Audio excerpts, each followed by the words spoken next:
Hello there, and welcome to your nightly deep dive into the science of sleep. Tonight, we are turning our attention outward, far outward, past the familiar blue dome of the sky, past the moon hanging in its patient orbit, 40,000 kilometers above the surface of the Earth, past the planets with their rings and their storms, and their ancient craters, and their colored bands of cloud, and out into the deep and luminous dark of space itself. Out there, the universe is conducting itself on scales and timescales that the human mind was not built to picture directly. And yet, through centuries of careful watching and thinking and measuring and questioning, we have learned to describe those scales with extraordinary precision, and to find in them a kind of company, a sense that however remote the stars might seem, they are made of the same materials and governed by the same laws as everything closer to hand. There are objects burning with more light than 1 trillion suns. There are clouds of gas drifting quietly through the void that are larger than entire star-forming regions, containing enough raw material to birth millions of stars. There are forces shaping galaxies across distances that take light itself millions of years to cross. And there are waves in the fabric of space-time crossing those same distances, carrying the record of collisions that occurred before life existed on Earth. And there are questions, vast, patient, enduring questions, that the universe has not yet agreed to answer. Questions that keep the lights on in observatories around the world and in orbit above the atmosphere. Questions that human beings will still be asking, long after the people asking them tonight are long at rest. If you enjoy these gentle journeys, I invite you to like, subscribe, or share a thought below. It helps others find their way here too, one sleepy soul at a time. But for now, all of that can wait just at the edge of your awareness, patient and available whenever you want to return to it. Let your body soften into whatever holds you, the full weight of it settling without effort. Allow your shoulders to drop a little from wherever they have been carrying themselves all day. Let your breathing find its own easy pace, without instruction, without forcing anything. Let your eyes grow comfortable with the dark, and let the sounds around you become background rather than foreground, present but not demanding anything. The hours ahead belong to you and to the quiet. There is nothing to solve and nowhere to be, and nothing required of you except to lie still and let the words and facts and scales wash gently through. Let your thoughts begin to loosen their grip on the day behind you. Let's begin. The light reaching your eyes from the night sky left its source anywhere from a few years to billions of years ago, which means that looking up at the stars is always, simultaneously, an act of looking back in time. This is not a metaphor, and it is not an approximation. It is a precise physical fact about the nature of light and the scale of the universe. Light travels at a fixed speed, approximately 300,000 kilometers per second in a vacuum, and it takes time to cross any distance, even a very large one. The moon is close enough that light from its surface takes only about 1.25 seconds to reach your eyes. The sun is farther, and its light takes about 8 minutes to arrive. The nearest star to our own, a small red star called Proxima Centauri, located about 4.2 light-years away, sends us light that is 4.25 years old by the time it reaches Earth. When you look at the Andromeda Galaxy on a dark, clear night, a faint smudge, visible to the naked eye, in the constellation of Andromeda. The light you are seeing left that galaxy approximately 2.5 million years ago, when our ancestors were Australopithecus, small-brained hominids walking African grasslands with no concept of sky or stars or the faint smear of light they stood beneath. The most distant objects visible in long-exposure images taken by space telescopes are so far away that their light has been traveling toward us for over 13 billion years. So close to the beginning of the universe that we are seeing those galaxies as they existed when the cosmos was only a few 100 million years old, when the universe was still assembling its first large structures. The night sky, then, is not a view of a single moment. It is a layered archive of different epochs. Each object we see existing at a different distance from us, and therefore representing a different moment in cosmic history, all arriving together in a single glance. The remarkable part is that the sky above you on any clear night is a kind of time machine with an impossible depth of field. The moon is over a second ago. The sun is 8 minutes ago. The nearest stars are years ago. And the faintest lights at the edge of detectability are billions of years ago, all visible simultaneously to the same pair of eyes. There is no other experience available to human beings that compresses such a range of history into a single perception. Looking at the night sky is not one act of observation, but several thousand simultaneous ones, each directed at a different point in time. Each photon a messenger that has been traveling for a different duration, all arriving at the same retina in the same moment. The sky is not a view of space. It is a view of time, layered in every direction you turn. The sun silently converts approximately 4 million tons of its own mass into pure energy every single second, and has been doing this without pause for nearly 5 billion years, without noticeably changing its brightness from the perspective of the planets orbiting it. This is one of those numbers that is large enough that it takes a moment to sit with properly. 4 million tons is roughly the combined weight of several dozen of the largest ocean-going cargo ships ever built. The sun transforms that quantity of its own substance into energy every second through the process of nuclear fusion occurring in its core. The core of the sun reaches temperatures of approximately 15 million degrees Celsius, and at those temperatures, hydrogen nuclei, individual protons, move fast enough that when they collide, they can sometimes overcome the electromagnetic repulsion between them, stick together, and fuse into helium nuclei. This fusion releases energy because the helium nucleus that results has slightly less mass than the sum of the hydrogen nuclei that went into making it. And that small difference in mass is converted to energy according to Einstein's famous equation relating energy, mass, and the speed of light. The energy produced in the core takes a long time to travel to the surface, not the 8 minutes that light takes to travel from the surface to Earth, but somewhere between 10,000 and 100,000 years, because the interior of the sun is so dense that photons are constantly absorbed and re-emitted, diffusing outward in a slow, scattering walk that bears no resemblance to the straight-line speed of light in empty space. By the time those photons finally escape the sun's surface and begin the 8-minute journey to Earth, they have been bouncing around the solar interior since roughly the time of the last ice age.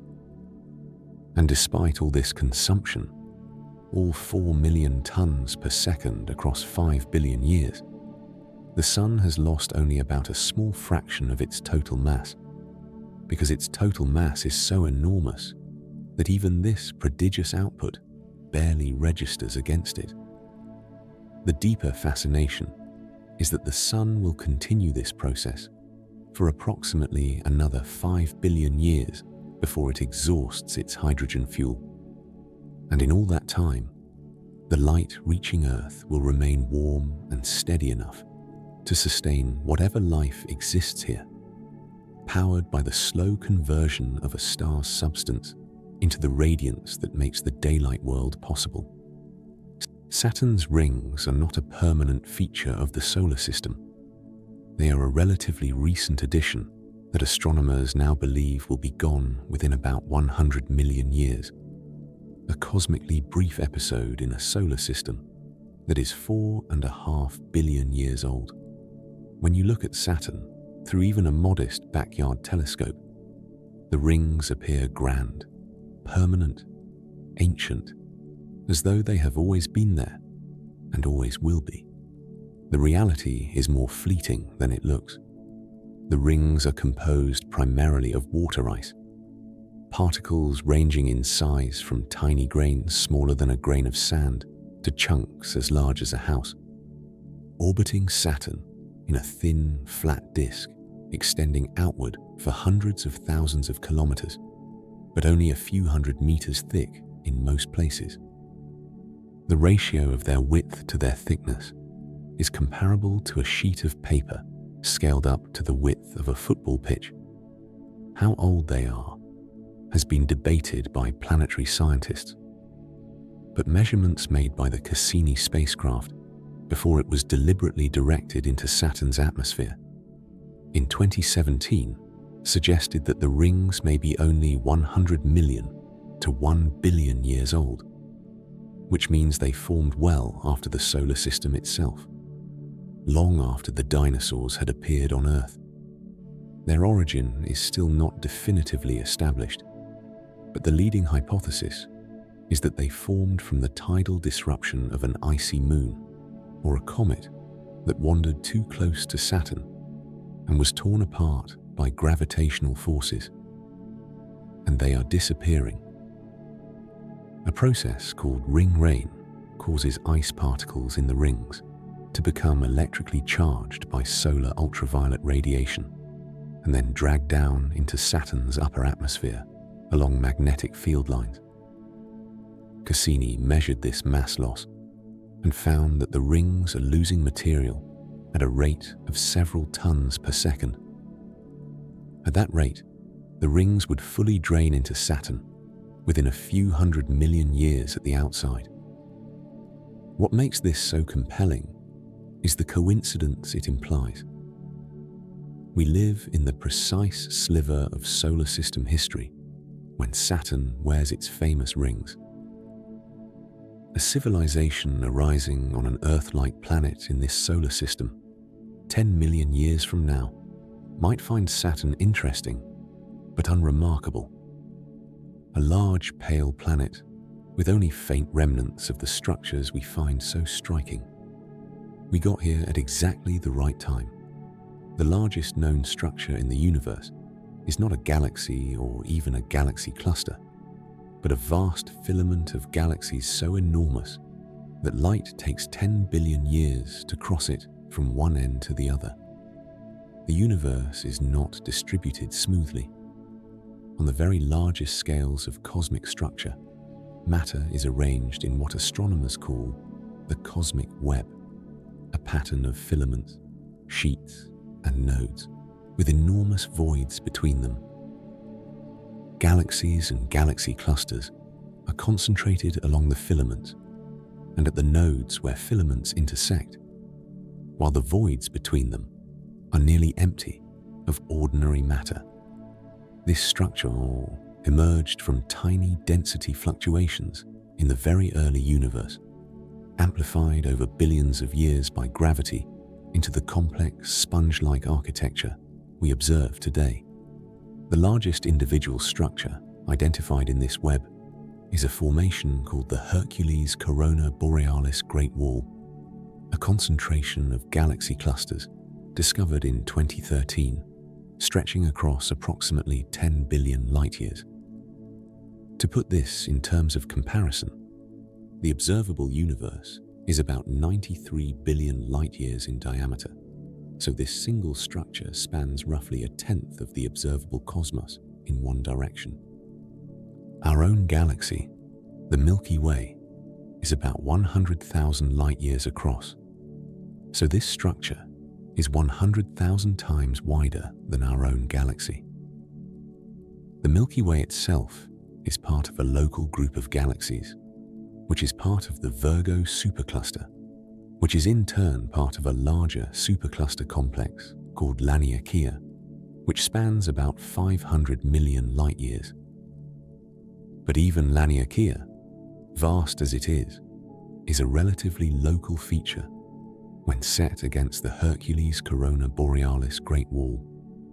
The question of whether this structure is truly a single gravitationally connected entity or a chance alignment of separate concentrations is still debated among cosmologists, because its size is so large that it pushes against the theoretical upper limits that standard cosmological models place on how large, coherent structures should be able to grow in the available time since the Big Bang.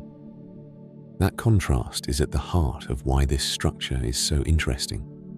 The standard model of cosmology, which has been extraordinarily successful in predicting observations across a wide range of scales, struggles to explain how something this large could have assembled in the time the universe has had available, making the Hercules Corona Borealis Great Wall one of the observational puzzles that keeps theoretical cosmologists productive. Neutron stars are the collapsed remnants of massive stars and pack a mass greater than the Sun's into a sphere roughly the size of a city, making them the densest objects with a physical surface in the known universe. When a star between about 8 and 20 times the mass of the Sun exhausts its nuclear fuel, the core collapses in a fraction of a second under the inward pull of its own gravity. If the star is not quite massive enough to form a black hole, the collapse is halted by a quantum mechanical pressure called neutron degeneracy pressure, a fundamental resistance to compression that arises because neutrons, like electrons, cannot be forced to occupy the same quantum state simultaneously. What remains after the outer layers have been blasted away in the supernova explosion is a neutron star, a sphere of neutrons approximately 20 to 30 kilometers in diameter, containing anywhere from about 1.5 to perhaps 2.5 times the mass of the Sun. The density of a neutron star is difficult to hold in mind directly. A teaspoon of neutron star material would weigh approximately 4 billion tons, the weight of roughly 10,000 fully loaded aircraft carriers, compressed into the volume of a sugar cube. The surface gravity of a neutron star is approximately 200 billion times the surface gravity of Earth, which means that a marshmallow dropped from a meter above the surface of a neutron star would hit it with the energy of an atomic bomb. Neutron stars also spin extraordinarily fast because the collapsing core conserves its angular momentum as it shrinks, the same principle that makes a spinning ice skater speed up when they pull their arms inward. But the skater is going from a roughly human scale to a sphere 20 kilometers wide, and the result can be neutron stars rotating hundreds of times per second. Pulsars, a class of neutron stars that emit beams of radio waves from their magnetic poles, were discovered in 1967 and were so regular in their pulses that the astronomers who found them briefly considered whether they might be signals from an extraterrestrial intelligence before the physical explanation became apparent. The fascinating part is that neutron stars exist at a physical threshold. They are as dense as matter can become while still having a surface, still being, in some sense, an object you could in principle point at and say there. A little more mass and the neutron degeneracy pressure fails, and the object crosses the threshold into a black hole, an object with no surface in any conventional meaning of the word. just a boundary in space-time from which nothing returns. The universe is expanding, and the most distant galaxies are receding from us faster than the speed of light, which sounds impossible, but follows directly from how the expansion of space works. The expansion of the universe is one of those ideas that sounds straightforward, but becomes strange when you look at it carefully. When astronomers say the universe is expanding, they do not mean that galaxies are flying outward through empty space in the way that debris flies outward from an explosion. They mean that space itself is stretching, that the fabric of the universe is expanding, carrying the galaxies embedded within it along for the ride. The way raisins in a rising loaf of bread move apart from each other, not because the raisins themselves are moving, but because the dough between them is expanding. The consequence of this is that the more distant a galaxy is from us, the faster it appears to be receding, because there is simply more expanding space between us and it, and all of that space is stretching simultaneously.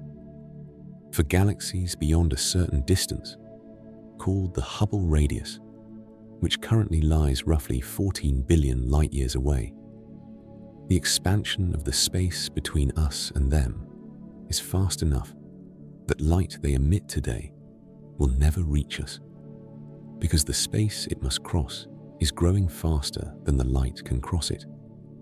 There is therefore a boundary to our observable universe, a cosmic horizon beyond which light emitted today will never arrive, no matter how long we wait. This is not a wall of any kind, not a physical structure. It is simply the edge of what we can ever observe, defined by the relationship between the speed of light and the rate of expansion of space. Galaxies beyond this horizon are receding from us faster than the speed of light, which does not violate special relativity, because special relativity limits the speed of objects moving through space, and these galaxies are not moving through space. The space between us and them is simply growing. What makes this so gripping is the strange finitude it implies. Despite the universe possibly being infinite in total extent, there is a definite and calculable limit to the portion of it we can ever access or observe, a cosmic horizon that will become smaller relative to what exists as the expansion accelerates, slowly putting more and more of the universe permanently beyond any possible reach. The Milky Way and the Andromeda Galaxy are falling toward each other and will collide in approximately 4.5 billion years. A collision that will restructure both galaxies entirely, but is unlikely to destroy a single star through direct impact. The Andromeda Galaxy, designated M31 by astronomers, is a spiral galaxy of similar size to the Milky Way, located approximately 2.5 million light-years away. Both galaxies are members of the Local Group, a small cluster of perhaps 80 galaxies bound together by their mutual gravity. Measurements of Andromeda's motion show that it is approaching the Milky Way at roughly 110 kilometers per second. At that rate, the collision will begin in about 4.5 billion years. The collision of two spiral galaxies is a dramatic affair by astronomical standards, though it occurs in slow motion by human standards, unfolding over hundreds of millions of years. As the two galaxies interpenetrate, gravitational interactions between their stars, gas clouds and dark matter halos will distort both structures profoundly, pulling long tidal tails of stars out into intergalactic space, compressing gas clouds and triggering waves of star formation, and eventually, after perhaps 2 or 3 passes through each other, merging into a single, large elliptical galaxy. Astronomers have given the merged result a name, Milkomeda, or sometimes Milkdromeda. the individual stars of the two galaxies will almost certainly not collide with each other directly, because despite the apparent density of star fields, when you look at the night sky, the stars themselves are fantastically far apart relative to their sizes.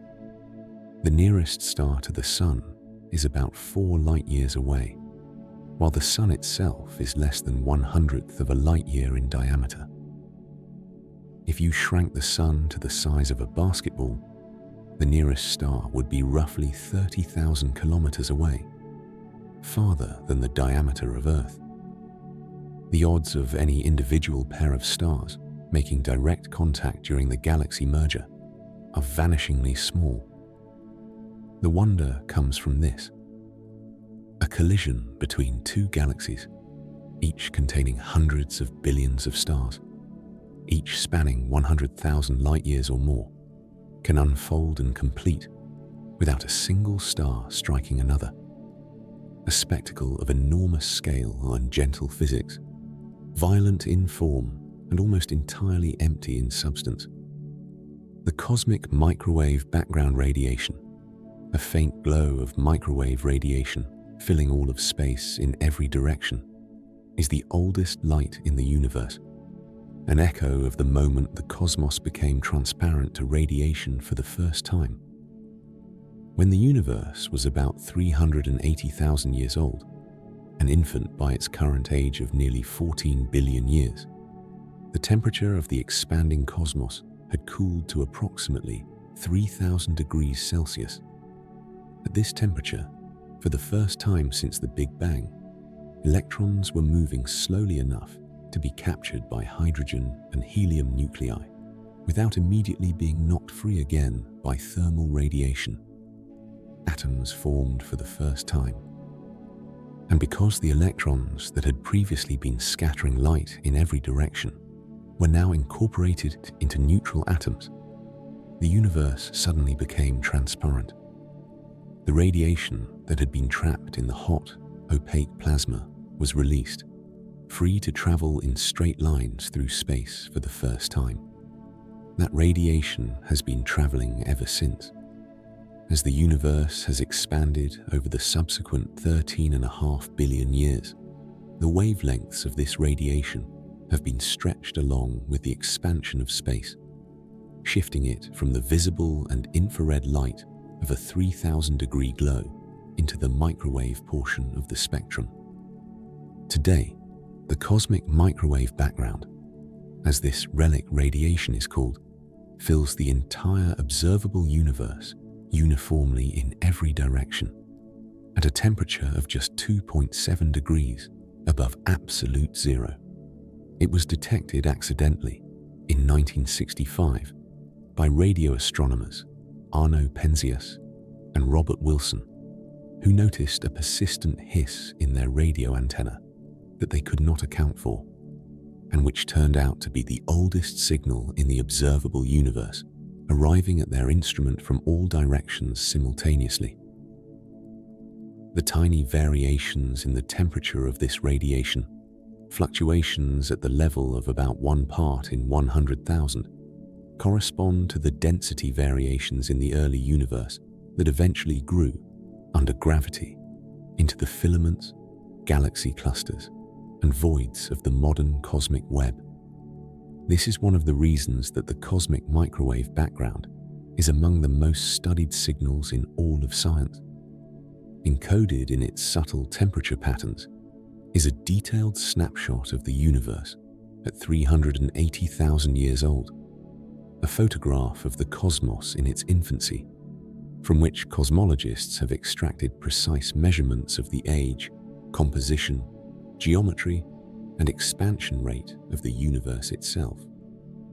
Stars are not scattered uniformly through space, but are born in vast clouds of gas and dust called nebulae, and the processes that trigger their formation include shock waves from the deaths of earlier generations of stars, meaning that stars are, in a real sense, self-perpetuating.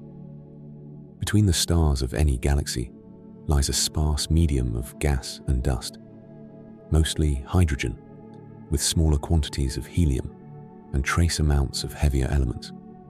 This interstellar medium is far less dense than any vacuum achievable in a terrestrial laboratory, but it is not nothing, and over vast distances and enormous volumes, it accumulates into enormous clouds called molecular clouds, so named because within them, the gas is cool enough for hydrogen atoms to pair into molecules.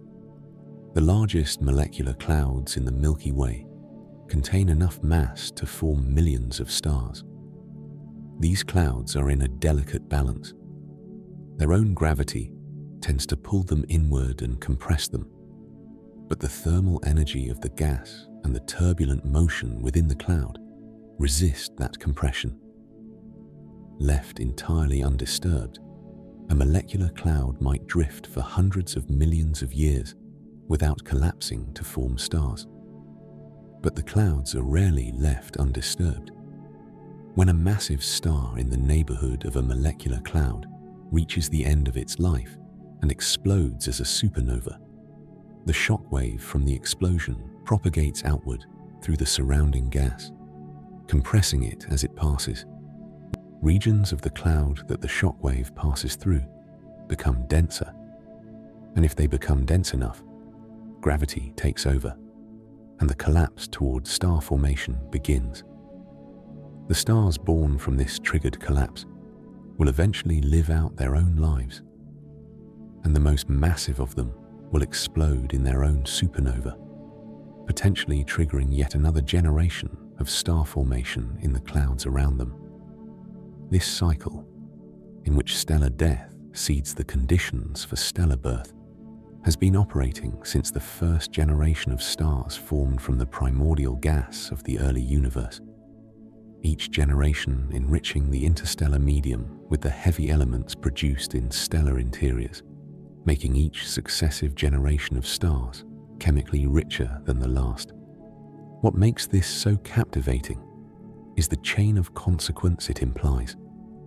Stretching back through cosmic time, the sun was born partly from the shock waves and enriched debris of stars that died before it, and those stars were born from earlier shock waves and earlier deaths, an unbroken sequence of stellar generation and regeneration, tracing back to the very first stars that formed in the darkness of the early universe, before any heavy elements existed at all. Jupiter is not merely the largest planet in the solar system, it is the planetary body most responsible for shaping the solar system's overall architecture, and may have played a significant role in making Earth habitable. Jupiter contains more than twice the mass of all the other planets in the solar system combined. It is so massive that technically, Jupiter and the Sun do not orbit each other in the conventional sense. Both orbit a point in space called the barycenter of the Jupiter-Sun system, which lies just slightly above the Sun's surface, rather than at the Sun's center. Jupiter's mass gives it gravitational influence that reaches throughout the solar system, and that influence has shaped the distribution of smaller bodies in profound ways. The asteroid belt between Mars and Jupiter contains only a small fraction of the material that models suggest should be there, because Jupiter's gravity has stirred the region so thoroughly over the history of the solar system, sending asteroids into orbits that crossed each other and led to collisions, gradually grinding the belt's population down and ejecting many of its members to the outer solar system, or onto trajectories that led to impacts with the inner planets. Beyond the asteroid belt, Jupiter acts as a kind of gravitational shepherd, deflecting many comets from the outer solar system that might otherwise travel inward toward Earth, reducing the rate at which Earth is struck by large icy bodies. Some models of solar system formation, including the Grand-Tack hypothesis, propose that Jupiter migrated significantly inward in the early solar system before being pulled back outward by Saturn, and that this migration played a key role in limiting the growth of Mars and clearing the inner solar system of material that might otherwise have formed another planet between Mars and Jupiter. Whether Jupiter is a net protector of Earth from impacts, deflecting threats away, or a net hazard, occasionally perturbing comets toward the inner system, is a question that planetary scientists continue to debate, and the balance may be complex enough to depend on specific details of the trajectory. The deeper fascination is that the habitability of a planet is not solely a property of that planet itself, but a product of the entire gravitational ecosystem it inhabits.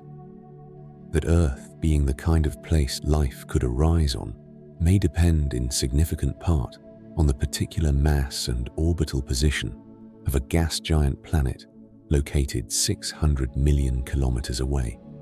The surface temperature of Venus, despite being farther from the Sun than Mercury, is higher than Mercury's, reaching over 460 degrees Celsius, a consequence of a runaway greenhouse effect that transformed Venus from what may once have been an ocean-bearing world. Mercury, the innermost planet, swings as close as about 46 million kilometers from the Sun at its nearest approach. Venus orbits at an average distance of about 108 million kilometers, nearly 2.5 times farther out. By straightforward distance reasoning, Venus should be significantly cooler than Mercury. But the surface temperature of Venus is approximately 465 degrees Celsius, hot enough to melt lead, while Mercury's average surface temperature, averaged over its slow rotation through its long days and nights, is considerably lower. The reason is Venus's atmosphere. Venus possesses an extraordinarily thick atmosphere composed primarily of carbon dioxide, with clouds of sulfuric acid droplets at high altitude. This atmosphere produces an extreme greenhouse effect. Sunlight passes through the atmosphere and warms the surface. But the heat radiated back from the surface is absorbed by the dense carbon dioxide before it can escape to space, trapping energy and driving the surface temperature upward, far beyond what the planet's distance from the Sun would produce in the absence of an atmosphere. Mercury, by contrast, has essentially no atmosphere. It was stripped away long ago by the solar wind, and so heat gained during its long day escapes freely into space during its equally long night, producing an enormous temperature swing from over 400 degrees Celsius on the day side to minus 180 degrees on the night side, but no sustained extreme. Evidence from Venus's topology and chemistry suggests that the planet may have had liquid water on its surface for billions of years early in its history, potentially making it habitable before a tipping point was reached, perhaps as the young sun gradually brightened, or perhaps as volcanic activity intensified, and the greenhouse effect became self-reinforcing and irreversible, boiling away any oceans and leaving the planet in its current extreme state. The remarkable part is that Venus and Earth are almost identical in size, density, and distance from the Sun, and they began from similar raw materials. And yet, they have arrived at surfaces separated by 500 degrees Celsius and atmospheric pressures differing by a factor of 90.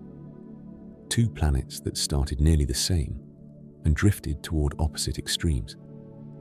One warm and liquid and teeming, the other scorching and bone-dry and silent. The Voyager 1 spacecraft, launched in 1977, is the most distant human-made object ever created, and it is so far from Earth that a radio signal, traveling at the speed of light, takes over 22 hours to reach it. Voyager 1 was launched by NASA in September 1977 with a mission to fly past Jupiter and Saturn, using the gravity of each planet to accelerate it outward through the solar system in a technique called a gravity assist. The spacecraft completed its planetary encounters and then continued outward into the outer solar system, accelerated to a speed of about 17 kilometers per second relative to the Sun, fast enough to cross the diameter of the Earth in less than 13 minutes, but still a crawl compared to interstellar distances. In August 2012, after 35 years of continuous travel, Voyager 1 crossed the heliopause, the boundary where the solar wind of charged particles from the Sun gives way to the interstellar medium, the diffuse gas and radiation that fills the space between stars.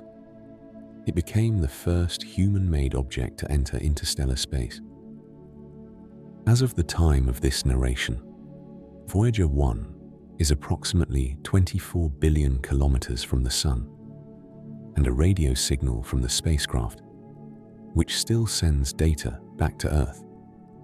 Though the science instruments still operating are powered by a plutonium decay generator that continues to produce a small but diminishing amount of electricity, it takes over 22 hours to travel from the spacecraft to a receiver on Earth, crossing that vast distance at the speed of light. At its current speed, Voyager 1 would take approximately 40,000 years to reach the nearest star, and that nearest star is not in its direction of travel. It will wander through interstellar space essentially forever, or until some gravitational encounter deflects it into a new path, carrying on its side a golden record containing sounds and images from Earth, placed there in case the spacecraft is ever recovered by anyone. What makes this so gripping is the human scale embedded in the cosmic scale. This thin metal cylinder, small enough that two people could carry it between them, launched on a rocket from Florida nearly 50 years ago, powered now only by the slow decay of a small amount of radioactive material, is the farthest traveled object ever made by any human hand, and it will outlast every building and institution and language on Earth by timescales that dwarf recorded history. Dark matter, the invisible, undetected substance that makes up approximately 27% of the universe's total content, was first inferred not from any direct observation of the matter itself, but from the way it makes visible galaxies move. The existence of dark matter was proposed through a sequence of astronomical observations beginning in the 1930s and consolidated over subsequent decades, each of which showed that the visible matter in galaxies and galaxy clusters was not sufficient to account for the gravitational effects being observed. The most compelling line of evidence comes from measurements of how stars and gas clouds orbit within spiral galaxies. In any system where most of the mass is concentrated near the center, as you might expect in a galaxy, where the bright central bulge contains a large fraction of the visible matter, objects orbiting at larger distances should orbit more slowly, just as the outer planets of the solar system orbit more slowly than the inner ones, because the gravitational pull they experience from the concentrated central mass weakens with distance. When astronomers measured the rotation speeds of stars at different distances from the centers of spiral galaxies in the 1970s, work associated particularly with astronomer Vera Rubin and her colleagues, they found something unexpected. The rotation speeds of stars did not fall off with distance as expected.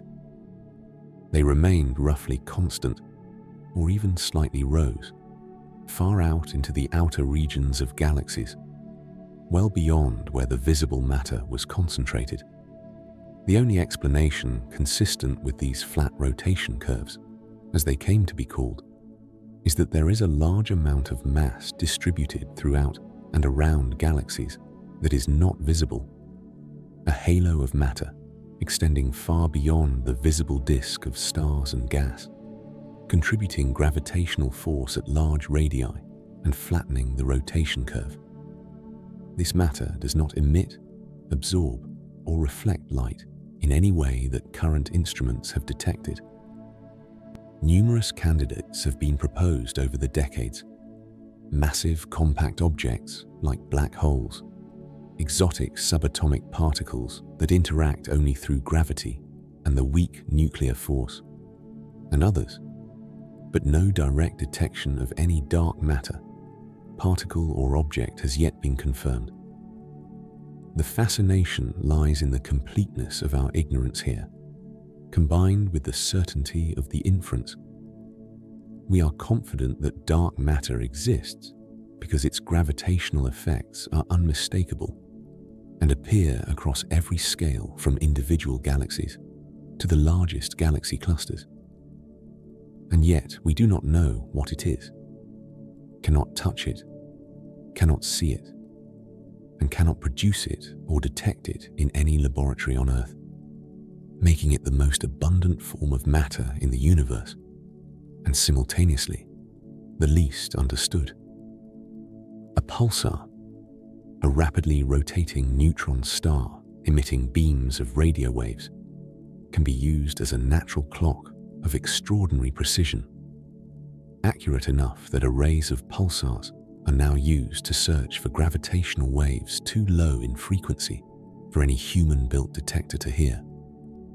Pulsars were discovered in 1967 when radio astronomer Jocelyn Bell Burnell noticed a regular, repeating pulse in her data so precise that it briefly prompted speculation it might be an artificial signal. The source turned out to be a neutron star whose strong magnetic field channels radiation into two narrow beams emanating from its magnetic poles. And because the star rotates rapidly, sometimes hundreds of times per second, these beams sweep through space like a lighthouse beam, reaching an observer as a regular pulse each time a beam points in their direction. The regularity of pulsars is remarkable. The most stable millisecond pulsars, old, rapidly spinning neutron stars that have been spun up by accreting matter from a companion star, keep time with a stability that rivals or exceeds the best atomic clocks on Earth. A pulsar rotating 500 times per second maintains that rate with a precision of better than 1 part in 10 trillion, drifting by only about a nanosecond per year. This extraordinary stability makes pulsars useful as natural instruments. Pulsar timing arrays, networks of radio telescopes spread across the globe, each monitoring dozens of millisecond pulsars simultaneously, watch for tiny correlated variations in the arrival times of pulses from many pulsars at once. If a gravitational wave passes through the galaxy, it would stretch and compress space in its path, slightly altering the travel time of pulsar signals in a correlated pattern across the array. In 2023, several pulsar timing array collaborations around the world reported strong evidence for a background of low-frequency gravitational waves, a faint hum of gravitational radiation thought to be produced by the many pairs of orbiting supermassive black holes in distant galaxies as they slowly spiral together, a signal that had been sought for decades. This is one of the reasons that the universe makes its own instruments, not always where we would choose to place them. The most precise clocks in the universe are the collapsed remnants of massive stars, spinning in the dark at hundreds of revolutions per second, keeping time with a steadiness that no human craftwork has matched. The observable universe contains approximately 2 trillion galaxies, a number revised sharply upward from earlier estimates in 2016, when new analysis of deep field images revealed a far larger population of small, faint galaxies than had been counted before. For many years, the standard estimate for the number of galaxies in the observable universe was approximately 100 to 200 billion. In 2016, a team led by astronomer Christopher Consolis used data from deep field observations by the Hubble Space Telescope and combined it with mathematical modeling to produce a new estimate. Approximately 2 trillion galaxies exist within the observable universe, of which most are too faint, too small, or too distant to be detected with current instruments. The revision happened because earlier counts based on deep field images were limited by the sensitivity of the telescopes. The faintest, smallest, most distant galaxies were simply not bright enough to appear in the images, and their absence had caused estimates to be too low. Modeling the population of undetected galaxies based on known galaxy distribution patterns suggested that for every large, bright galaxy visible in the deep fields, there are many small, faint satellite galaxies or early universe dwarf galaxies that did not appear. 2 trillion is a number that resists direct intuition. If each galaxy in the observable universe contained on average 100 billion stars, a rough average since galaxies range from dwarfs with millions of stars to giants with trillions, then the total number of stars in the observable universe would be 200 sextillion, or 2 followed by 23 zeros. The number of stars in the observable universe is larger than the number of grains of sand on all the beaches and deserts on Earth by a substantial margin, though it is a comparison whose primary function is to communicate the scale, rather than to illuminate it precisely. What makes this compelling is what it implies about the potential for other stories to be unfolding simultaneously. If even a tiny fraction of those 2 trillion galaxies harbor even one planet with even simple chemistry, beginning to organize itself into something more interesting, the universe is occupied in ways that exceed any civilization's ability to survey or comprehend. The interstellar medium, the diffuse gas and dust between the stars, is not empty space, but a complex chemical environment where over 200 molecular species have been detected, including some of the molecular building blocks associated with the chemistry of life. The space between the stars of the Milky Way is sparse. In the typical interstellar medium, there is roughly 1 atom per cubic centimeter, compared to the roughly 30 billion atoms per cubic centimeter in the air around you. But this sparseness extends over such vast volumes that the total amount of material in the interstellar medium of the Milky Way is substantial. And within the denser molecular clouds where stars form, the density is high enough for chemical reactions to proceed. Astronomers using radio telescopes have detected the spectral signatures of over 200 distinct molecular species in the interstellar medium, ranging from simple diatomic molecules like hydrogen and carbon monoxide to complex organic compounds. Among the molecules detected in interstellar clouds are glycine, the simplest amino acid, as well as polycyclic aromatic hydrocarbons, which are large carbon ring molecules thought to be among the most abundant organic compounds in the universe, and sugar-related molecules. The presence of complex organic chemistry in the interstellar medium and its delivery to planetary surfaces via comets and asteroids is one of the lines of reasoning behind the hypothesis that the raw chemical ingredients for life are widespread in the universe. Not that life itself is widespread, but that the chemistry from which life might arise is a natural product of stellar and interstellar processes, rather than something requiring exceptional or special circumstances. What makes this so fascinating is the implication of abundance. The universe appears to produce organic chemistry naturally and continuously. As a routine output of the processes that create and destroy stars and spread their processed material through the galaxy. The molecules associated with the beginnings of biochemistry are not rare or exotic, but are drifting through the dark between every star, waiting, patient, and ancient for the conditions that might allow them to organize into something more. The first stars to form in the universe after the Big Bang, astronomers call them population 3 stars, were made entirely of hydrogen and helium, and were likely the most massive stars that have ever existed, burning with extraordinary intensity for only a few million years before exploding and seeding the cosmos with the first heavy elements.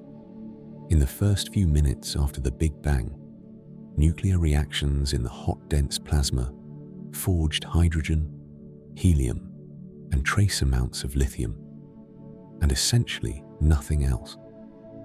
The first stars formed from this primordial gas, entirely lacking any element heavier than lithium.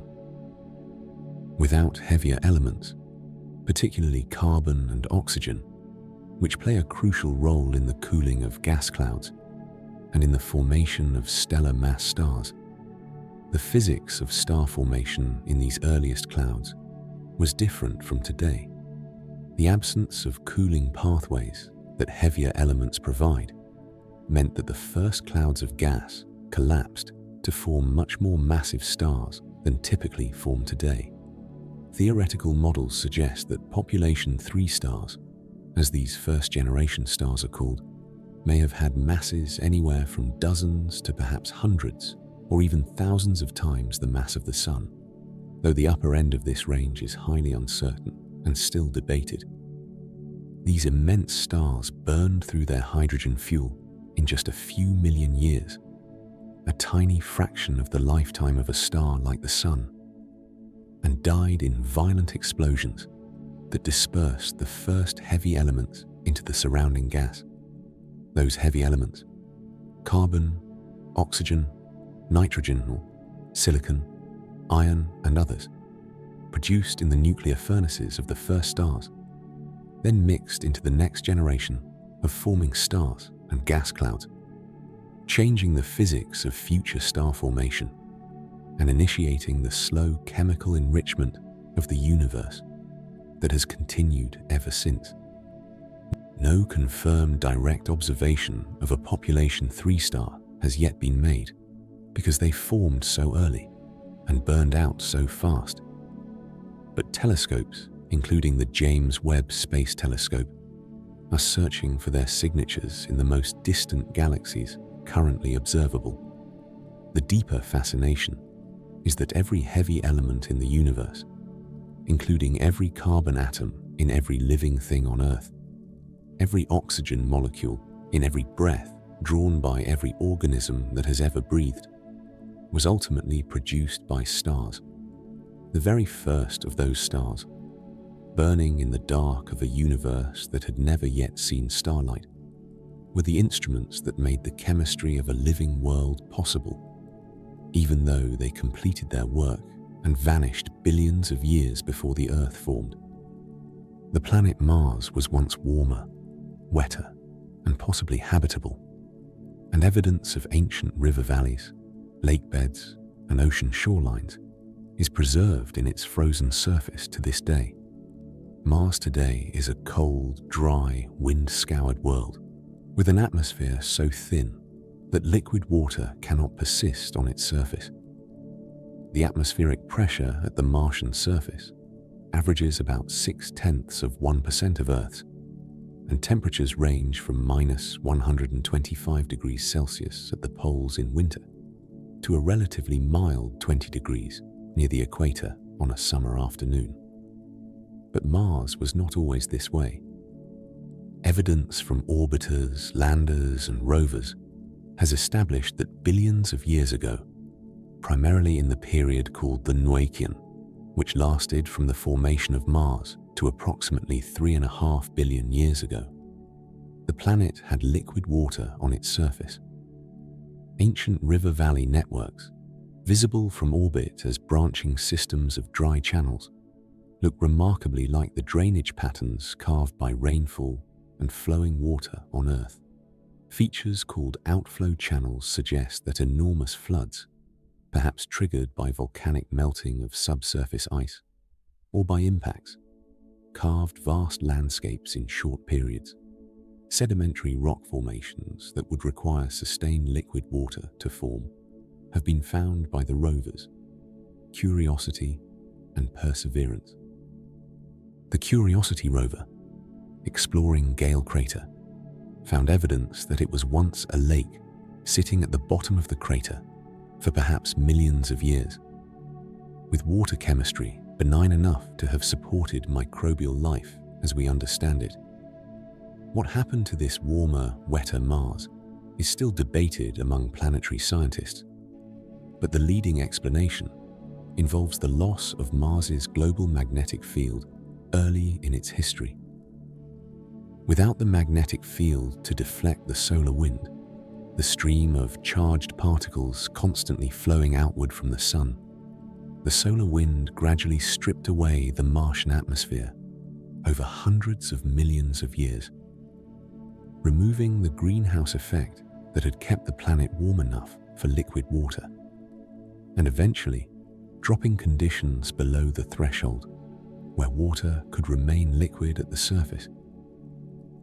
The fascinating part is that the question of whether Mars harbored life during its warm, wet period, and whether any life might persist today in the deep subsurface, where liquid water might still exist insulated by rock and warmth from the planet's interior, is genuinely open, not settled, and is one of the primary drivers of the robotic exploration program that has been sending spacecraft to Mars for half a century.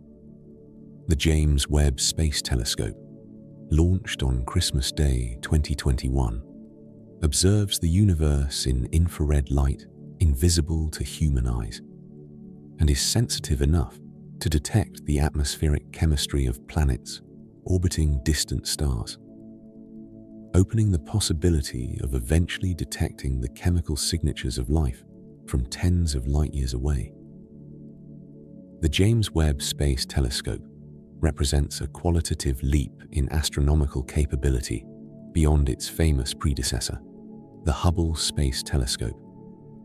Where Hubble was designed primarily to observe ultraviolet and visible light with some infrared capability, Webb operates almost entirely in the infrared, the portion of the electromagnetic spectrum corresponding to heat radiation, with wavelengths longer than red visible light. This matters for two primary reasons. First, light from the most distant objects in the observable universe has been stretched by the expansion of space during its billions of years of travel, shifting it from the visible wavelengths it had when emitted into the infrared range. So Webb can observe the earliest galaxies in the universe, those forming in the first few 100 million years after the Big Bang, far more effectively than Hubble could. Second, infrared light is what stars and planets emit when they are not hot enough to radiate visible light, making Webb particularly well suited to studying the cooler objects of the universe, including brown dwarfs, young planetary systems, and the atmospheres of exoplanets, planets orbiting stars other than the Sun. When an exoplanet passes in front of its host star as seen from Earth, some starlight filters through the planet's atmosphere before reaching our telescopes, and different molecules in the atmosphere absorb different wavelengths of that light.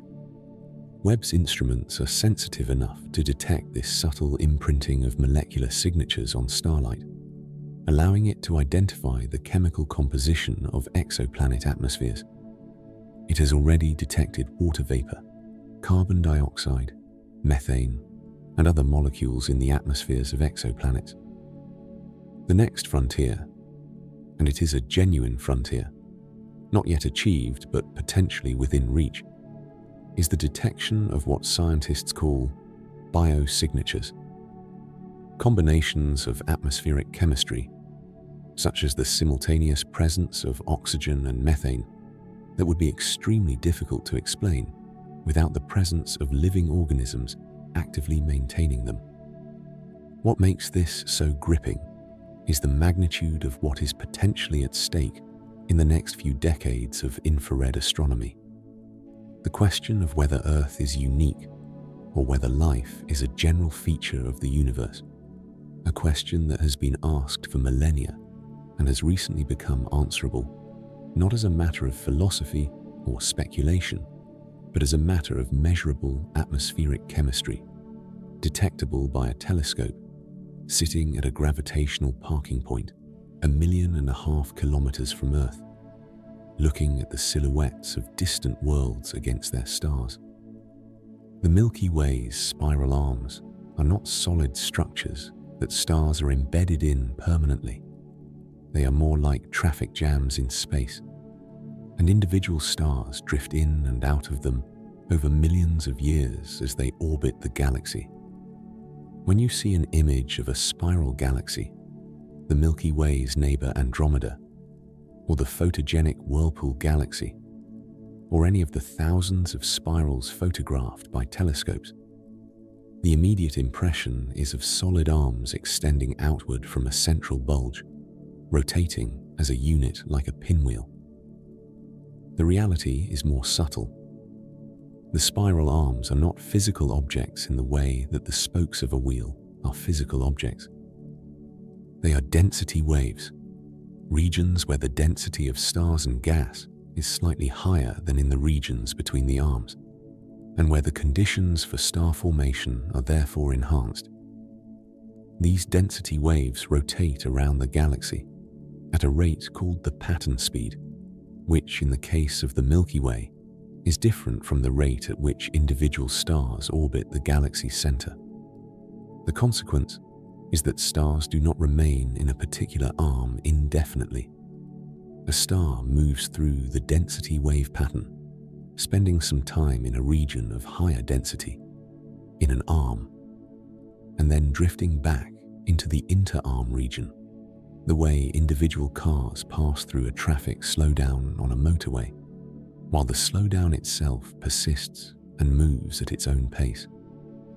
The Sun takes approximately 225 million years to complete one orbit around the center of the Milky Way, a period sometimes called the galactic year or cosmic year. During each galactic year, the Sun passes through the spiral arms several times. The enhanced star formation that occurs in the arms produces new, bright, massive stars that illuminate the arms and make them visible. But these stars burn out quickly, and by the time a region has moved past the arm, its next generation of stars has already formed, and the previous generation has faded. The arms are self-renewing structures, maintained by the cycle of star formation, rather than by the permanent residence of specific stars. The deeper fascination is that the familiar and striking structure we call a spiral arm, the feature that makes spiral galaxies among the most visually recognizable objects in the sky, is not a thing that exists in the way a mountain or a river exists, but a pattern, a wave, a persistent disturbance in a rotating medium, maintained by the same general category of physics that produces waves on water, transient and enduring simultaneously. There are stars in the Milky Way, old enough to have formed before the Earth, before the Sun, before most of the heavy elements that make up rocky planets even existed, and a few of these ancient stars have been identified and measured with extraordinary precision. The Milky Way has been forming stars continuously since it assembled from smaller structures in the early universe, and the oldest stars it contains were born when the universe was a fraction of its current age, when the available raw material was almost entirely primordial, hydrogen and helium.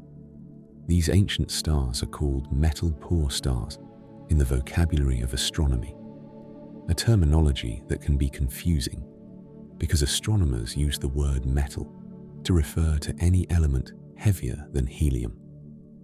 So a metal-poor star is one with very little of anything beyond hydrogen and helium in its composition, reflecting the composition of the gas from which it formed before successive generations of stars had enriched the interstellar medium with heavier elements. The most ancient stars identified in the Milky Way have ages estimated at 13 to 13.5 billion years, within a few 100 million years of the age of the universe itself. One of the most precisely studied of these ancient stars, designated HD 140283, and sometimes called the Methuselah star, is located about 190 light-years from Earth and has an estimated age that, within the measurement uncertainties, is consistent with being over 13 billion years old. It is visible to the naked eye under dark skies.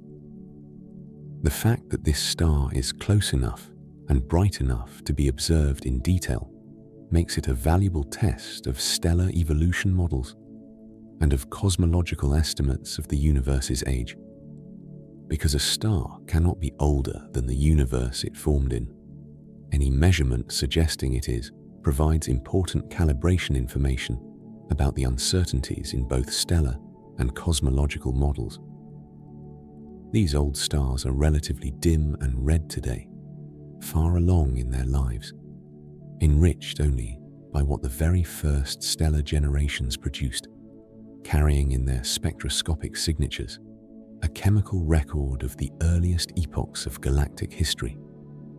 The wonder comes from the intimacy of the connection, that there exist stars within the observable neighborhood of the Sun, stars visible, just barely, to the naked eye on a clear night, that formed when the universe was only a few 100 million years old, that have been burning quietly for longer than the Earth has existed, that predate every rocky planet in the solar system and every atom of heavy chemistry that makes biology possible, and that are still there, still shining, still measurable, patient witnesses to the full arc of cosmic history. The concept of a light year, the distance light travels in 1 year, is one of the most useful units in astronomy, but the actual number it represents is large enough to dissolve any comfortable intuition about what distance means on an interstellar scale. Light travels at approximately 300,000 kilometers per second in a vacuum. In 1 year, light therefore covers a distance of roughly 9.5 trillion kilometers, 9,500 billion kilometers, or about 6 trillion miles. This distance is called a light year, and it is the standard unit used by astronomers to express distances beyond the solar system, because the alternative numbers in kilometers or miles become so unwieldy that they lose their usefulness as communicative quantities. The nearest star to the Sun, Proxima Centauri, is about 4.2 light-years away, which means it is approximately 40 trillion kilometers distant. The Milky Way Galaxy is about 100,000 light-years in diameter, 950 quadrillion kilometers. The Andromeda Galaxy is 2.5 million light-years away. These numbers are accurate descriptions of physical reality, but they do not correspond to any distance the human nervous system was evolved to navigate, and so they remain, in a sense, honorary distances, numbers we can manipulate mathematically and use correctly in equations without ever truly feeling what they mean. One way to approach the scale is through the Voyager 1 probe, which has been traveling faster than any vehicle in human history for nearly half a century, and is now about 24 billion kilometers from the Sun. This sounds vast, and by everyday standards, it is. But 24 billion kilometers is about 0.0025 light-years. Proxima Centauri is 4.2 light-years away. At Voyager's current speed, reaching Proxima Centauri would take approximately 73,000 years, longer than modern humans have existed on Earth, longer than the entire span of recorded human history by a factor of more than 10. That is part of what gives the scale of the universe its particular quality when encountered in the quiet hours. Not the excitement of a discovery or the satisfaction of a solution, but a gentle, dissolving sensation. The recognition that the scales we carry through our lives are accurate for the distances that matter to us day by day. And beyond those distances, the universe simply keeps going, patient and indifferent to any boundary the mind tries to set. The Oort cloud, the vast spherical shell of comets and icy bodies surrounding the solar system, at a distance of perhaps a light year or more from the Sun, has never been directly observed, and yet its existence is inferred with considerable confidence from the behavior of long-period comets that occasionally fall into the inner solar system. The solar system is often depicted as ending at Pluto, or at the orbit of the most distant known planet, or at the heliopause, the boundary where the solar wind gives way to the interstellar medium, which Voyager 1 crossed in 2012. But gravitationally, the Sun's domain extends much further. Surrounding the solar system at distances ranging from perhaps 2,000 to perhaps 200,000 astronomical units, an astronomical unit being the average distance from the Earth to the Sun, about 150 million kilometers, is thought to exist a vast, diffuse reservoir of icy bodies called the Oort cloud. These objects are thought to be remnants of the early solar system, icy bodies that formed closer to the Sun and were gravitationally scattered outward by the giant planets over the first billions of years of the solar system's history, settling into distant, slow orbits at the very edge of the Sun's gravitational influence. The Oort cloud has never been directly observed. The objects within it are too faint and too distant for any current telescope to detect. Its existence is inferred from the properties of long-period comets. Comets that fall inward toward the Sun on orbits that take tens of thousands to millions of years to complete, arriving from all directions in the sky with essentially random inclinations, suggesting they originate in a roughly spherical structure surrounding the solar system, rather than in the flat disk where the planets orbit. When something, a passing star, a molecular cloud, or tidal forces from the Milky Way's gravitational field, slightly perturbs the orbit of an Oort cloud object, it can send that object falling slowly inward on a journey that takes thousands of years before it arrives in the inner solar system, perhaps becoming a comet visible from Earth for a few months, as the Sun's heat sublimates its ice into a glowing tail. The remarkable part is that the solar system, usually depicted as ending somewhere around Pluto, actually extends in gravitational terms to distances of perhaps a light year, halfway to Proxima Centauri, a vast and invisible halo of ancient icy bodies that have been waiting in the cold and quiet since the solar system was young, occasionally disturbed by passing gravitational influences into long solitary falls, inward, toward the warmth they have not felt since the solar system's earliest centuries. Exoplanets, or planets orbiting stars other than the Sun, were entirely theoretical before 1992 and are now confirmed in the tens of thousands, with the current catalogue including worlds that have no analogue in our own solar system. The idea that other stars might have planets orbiting them is ancient But the direct detection of those planets proved extraordinarily challenging. Stars are so much brighter than the planets orbiting them, typically by a factor of 1 billion or more in visible light, that looking for a planet next to a star is roughly like trying to detect the glow of a firefly sitting next to a lighthouse from a distance of several kilometers.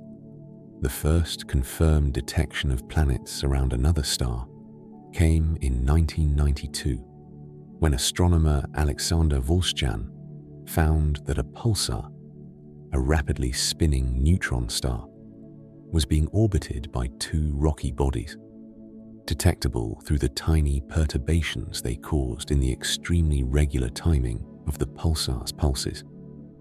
These pulsar planets, as they are called, exist in an extraordinarily harsh environment and bear no resemblance to the potentially habitable worlds that most people imagine when thinking about alien planets.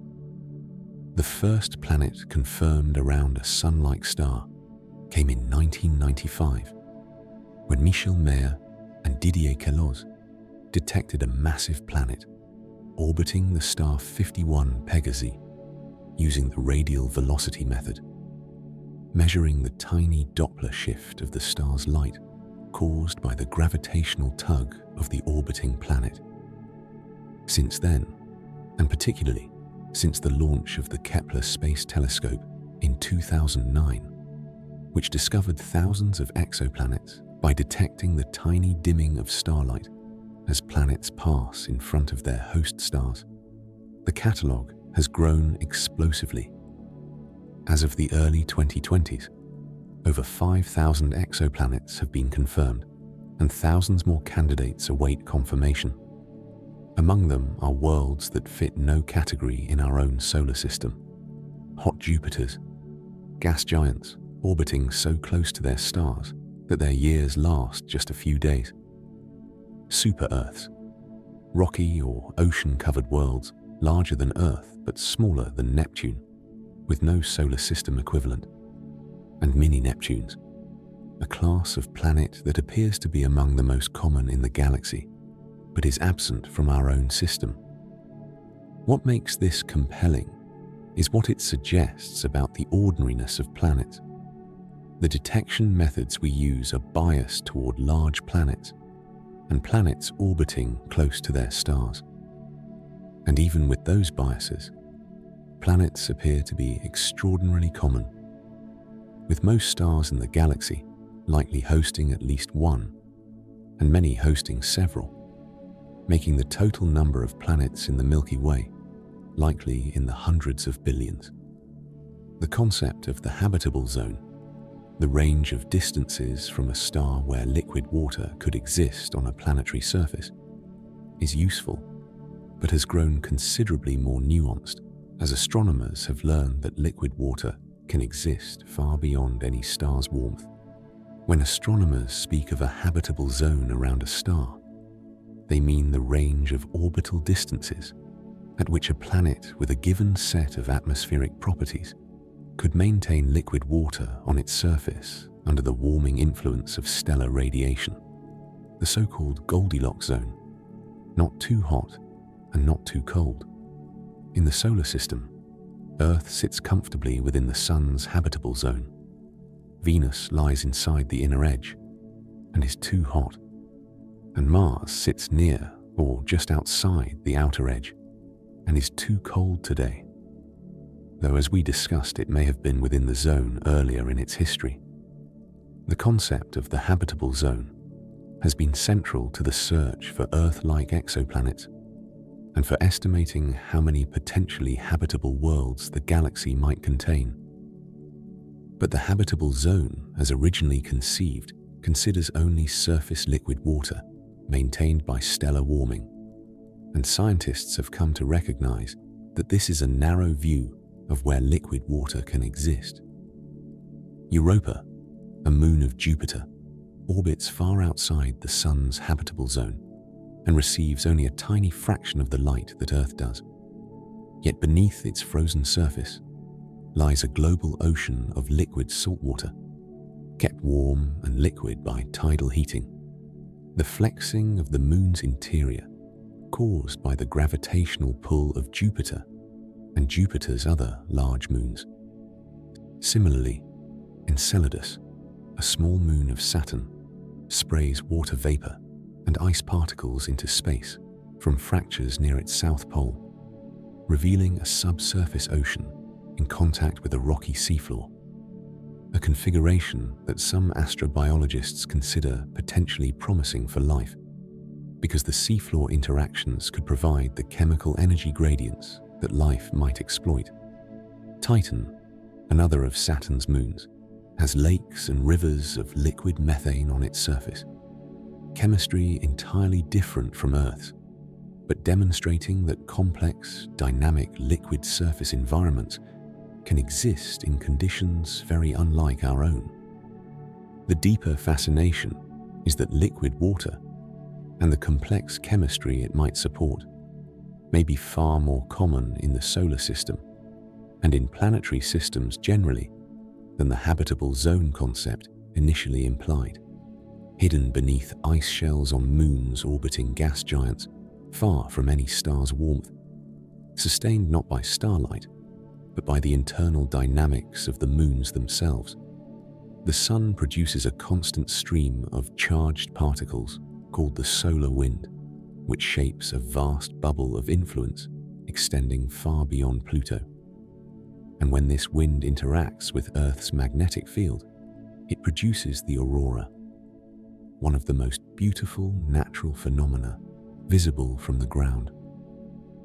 The sun does not simply shine, it exhales. From the corona, the outermost layer of the sun's atmosphere, visible as a glowing halo during total solar eclipses, a continuous stream of charged particles, primarily protons and electrons, flows outward in all directions at speeds of 300 to 800 kilometers per second.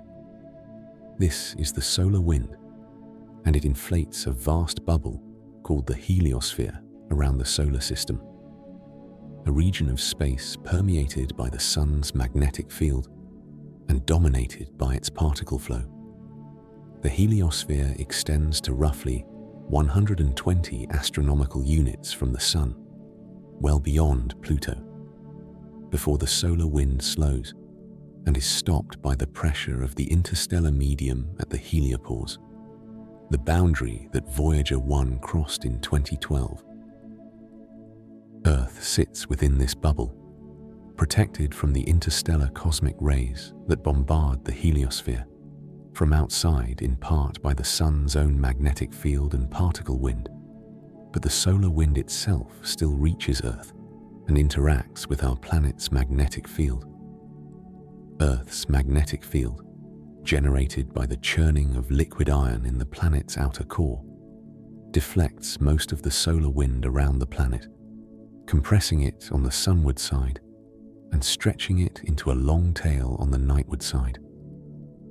But near the magnetic poles, where the field lines dip down into the atmosphere, charged particles from the solar wind can funnel in and collide with oxygen and nitrogen atoms in the upper atmosphere, exciting them to higher energy states and causing them to emit light as they return to their ground states. This light is the aurora, the northern lights and the southern lights, shimmering curtains and ribbons of green, red, and purple, filling the high-latitude sky on clear nights when the solar wind is particularly active. The green color comes primarily from oxygen atoms at altitudes of about 100 kilometers. The rarer red aurora comes from oxygen at higher altitudes, around 200 kilometers or more. The pink and purple fringes come from nitrogen molecules. The wonder comes from following the chain of cause and effect.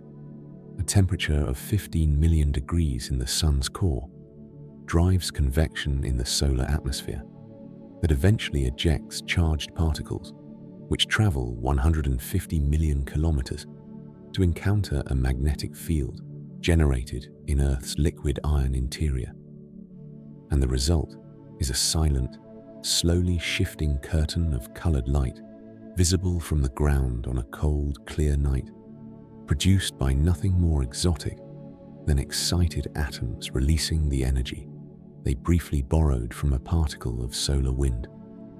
The universe began approximately 13.8 billion years ago from a state of extraordinary density and temperature. And the evidence for this is not a matter of philosophical assumption or speculative theory. It is written in 3 independent lines of observation that all converge from different directions and different methods on exactly the same conclusion. The Big Bang is sometimes described as an explosion, and the image of matter flying outward from a central point is so embedded in popular accounts that it is worth taking a moment to clarify what the evidence actually shows and what the model actually says. The Big Bang is not a description of matter flying through pre-existing empty space. It is a description of the expansion of space itself, carrying matter along with it. The model does not say that there was a center of the explosion in any ordinary sense, or that the universe expanded into something. It says that space was once far denser and hotter than it is today, and has been expanding and cooling ever since. The 3 primary lines of evidence that support this picture are: first, the expansion of the universe. Edwin Hubble's observations in the 1920s showed that distant galaxies are receding from us, with their recession speed proportional to their distance, exactly as you would expect if space were uniformly expanding. Tracing this expansion backward implies that the universe was once far smaller and denser, and at some point in the past, the entire observable universe was concentrated into an extraordinarily small and hot region. Second, the cosmic microwave background radiation, the relic glow of the hot early universe, now cooled to microwave wavelengths and filling all of space, was predicted before it was discovered, and its existence and detailed properties have been measured with great precision, matching the predictions of Big Bang cosmology. Third, the abundances of the lightest elements, the relative proportions of hydrogen, helium, and lithium in the universe, were calculated from the conditions predicted to have existed in the first few minutes after the Big Bang, and these calculated abundances match the observed abundances remarkably well, providing a precise and independent test of the model. The remarkable part is that these 3 independent lines of evidence, the expansion of the universe, the cosmic microwave background radiation, and the primordial element abundances, were derived from different observations using different instruments and different methods by different research communities over different decades, and they converge on the same picture with extraordinary consistency. None of them was designed specifically to confirm the others. They arrived at the same conclusion independently. The Big Bang is not a guess or a dramatic creation story dressed in scientific language. It is the conclusion of converging, independent, mutually reinforcing evidence, as well established in its broad outlines as the germ theory of disease, or the helical structure of DNA, or the existence of atoms, accepted not on faith or authority, but because the evidence points there from every direction that has been tried. There is a particular quality that comes over the mind when it dwells on the scale of deep time, not anxiety or smallness, but a kind of expansion, a loosening of the grip that the immediate holds on everything. Human lives move through time at a pace shaped by heartbeats and seasons, and the rotation of the Earth on its axis. And within that pace, a year feels long, and a decade feels substantial, and a century feels like the full reach of memory. The universe operates on different timescales entirely, And sitting with those timescales for a while, not calculating them, just resting against them, tends to produce a quieting effect that has no precise name, but is not unlike the feeling of lying on your back in a field on a clear night and looking upward until the sky begins to feel like a floor and the stars like a ceiling very far below. The universe has been unfolding for approximately 13.8 billion years. In that time, stars have formed and burned and died in numbers that exceed any sum a human mind can directly hold. Galaxies have assembled themselves from the wreckage of earlier structures, found companions, merged, quieted. The laws of physics have governed every interaction across every scale from the subatomic to the cosmological, without interruption, without exception, without the need for any external maintenance or revision. The Sun formed about 4.5 billion years ago from a cloud of gas and dust that had already been enriched by several previous generations of stars, and began its steady conversion of hydrogen to helium that continues today and will continue for approximately 5 billion years more. Earth formed from material orbiting the young Sun, cooled, differentiated into a core and mantle and crust, developed oceans, and life emerged, precisely when and from precisely what remains one of the great open questions in science. From that first life, which was almost certainly single-celled and ocean-dwelling, and nothing we would recognize as alive by appearance alone, came every form of life that has ever walked or swum or flown or burrowed on this planet, including the form that is currently lying still in the dark. Breathing slowly, letting the thoughts of the day grow a little lighter and a little less consequential.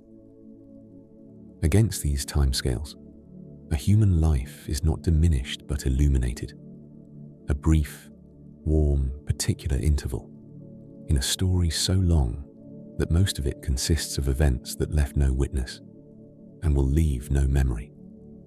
The wonder comes from the way this perspective, when held gently and without urgency, does not make the small things feel smaller, but makes them feel more remarkable. That consciousness exists here at all, that there is something it is like to lie in the dark and hear the sound of your own breathing, and know dimly that the stars are still burning somewhere above the ceiling, patient and ancient and indifferent, and somehow also, in the chemistry of every atom they have ever made and scattered, deeply and materially implicated in the fact that you are here at all. And the universe, for all its scale, conducts itself with a consistency and an elegance that rewards the attention paid to it. The same physics in a laboratory and in the core of a neutron star. The same geometry in a soap bubble and in the curvature of space-time around a black hole. The same rules applying from the smallest scales we have measured to the largest structures we have mapped. The laws of physics are not local ordinances. They are universal. The quantum mechanical properties of hydrogen, the precise frequencies of light it absorbs and emits, the specific energies of its electron transitions, are the same whether the hydrogen atom is in a laboratory on Earth, in the outer atmosphere of the Sun, in a cloud of gas 2 billion light-years away, or in the plasma of the early universe a few 100,000 years after the Big Bang. This universality is what makes astronomy possible at all, and it is not something that any physical theory has derived from still deeper principles.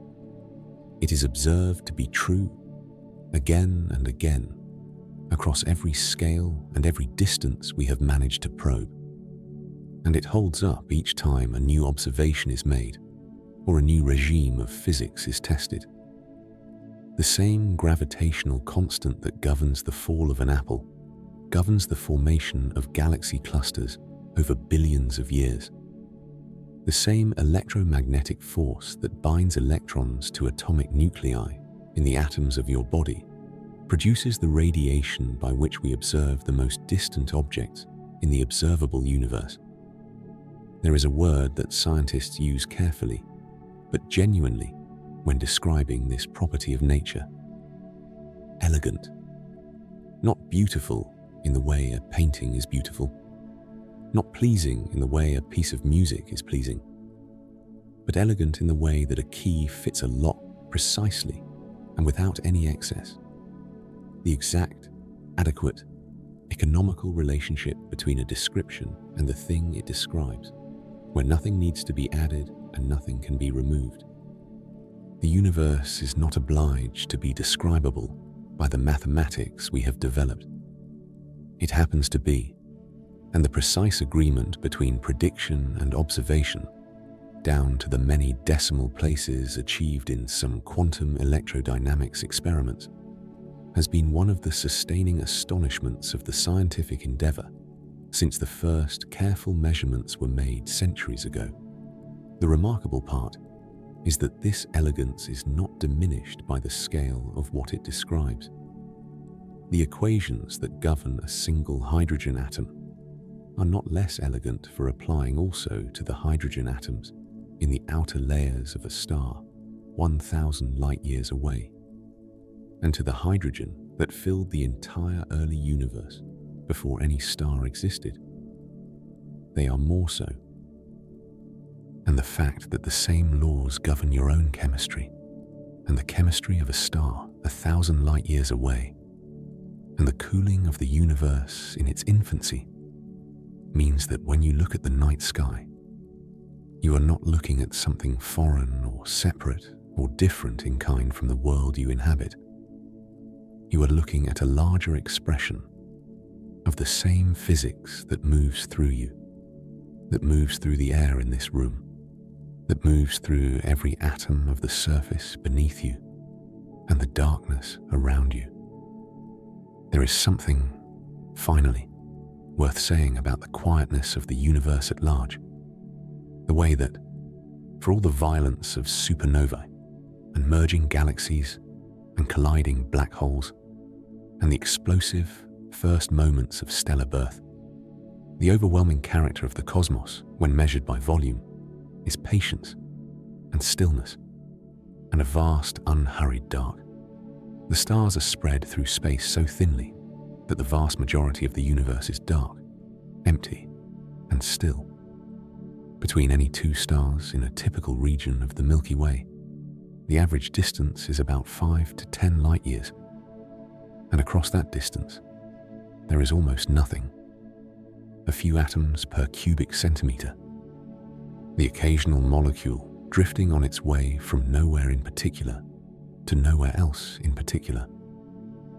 A photon crossing now and then from one side to the other on its very long journey, carrying no news of any importance to anyone. The drama of stellar birth and death, of galactic mergers and quasar blazing, occurs at the nodes, at the dense centers, the active regions, the places where matter has accumulated into concentrations sufficient to do interesting things. Everywhere else, which is nearly everywhere, is a profound and ancient quiet, a dark that existed before the first star lit it, that has been crossed by light from 1,000 generations of stars and absorbed it and let it pass and continued, and that will exist long after the last star has cooled to the ambient temperature of an expanding universe and gone dark forever. The voids between the filaments of the cosmic web are the largest structures in the universe, spanning hundreds of millions of light-years, nearly empty of ordinary matter, home only to the invisible, dark matter that fills the space between galaxy clusters, and perhaps a scattering of isolated wandering stars, ejected from their home galaxies long ago, traveling alone through the empty deep on trajectories that will bring them no closer to any other star before the universe has grown too cold for any star to burn. If the universe has a dominant mood, if it has anything so subjective as a character that can be described in human terms, it is not restless or energetic or urgent, but still and dark and patient. And there is something in that quality that, held in mind on a quiet night, tends to find correspondence in a body that is ready, finally, to rest. The fascinating part is that you are part of the universe considering itself, a brief, warm, conscious arrangement of the atoms that stars made and scattered, and that gravity and chemistry gathered again into something capable of lying quietly in the dark and listening to facts about the cosmos and feeling, slowly, the weight of the day release its grip and the long quiet of the night come forward to take its place. As we come to the end of our journey, we have drifted past the boundaries of the observable universe and the ancient light of its earliest moments. We have watched stars ignite from clouds of gas and spend their fuel and dissolve their outer layers back into the medium from which the next generation will form.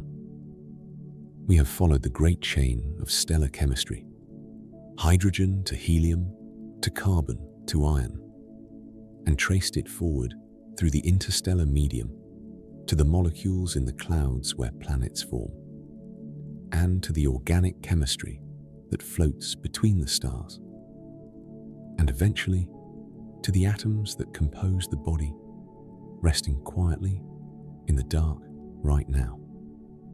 We have watched galaxies build themselves from filaments of dark matter and gas, and we have listened, through gravitational wave detectors, to the distant violence of black holes merging 1 billion years ago.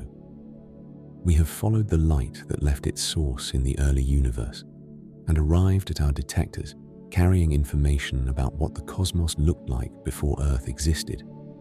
We have found order in the laws that govern everything simultaneously, from the quantum to the cosmological, and we have found, in the enormous quiet between the stars, something that rhymes with the kind of stillness a body arrives at in the small hours, when the day has finally finished with it and the night has taken over completely.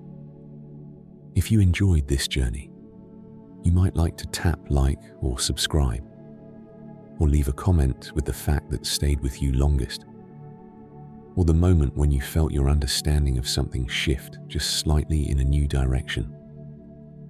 Every comment and every like helps the channel reach more curious minds, and it keeps these long, unhurried night voyages going for everyone who finds their way here, looking for a gentle hour in the company of facts about the universe. Let your jaw unclench now, softly and completely, releasing whatever tension has been living there through the hours of the day, without you necessarily noticing it was there. Allow your shoulders to drop, one and then the other, their weight settling fully into whatever holds you, the surface beneath you doing its quiet work. Your breathing is finding its own easy rhythm already, slower than it was an hour ago, quieter, each breath arriving without instruction and leaving the same way. The whole cycle requiring nothing from you. The thoughts that were still circling at the edges of your awareness are growing lighter now, softer at their boundaries, beginning to drift without any particular direction, the way dust moves in a still room where nothing has moved for a long time, and the air has settled into a complete and undisturbed quiet. The weight of the day is easing away from you, slowly and gently, and without ceremony, the way starlight fades on a morning horizon when the sky begins its long, unhurried change from one state to another. The darkness behind your eyes is soft.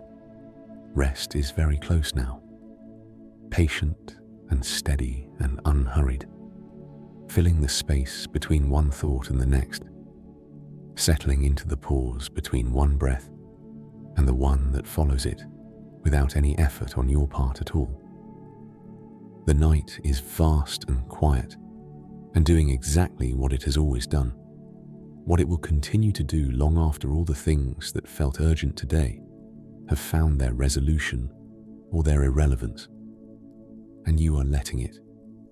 Sleep well and good night.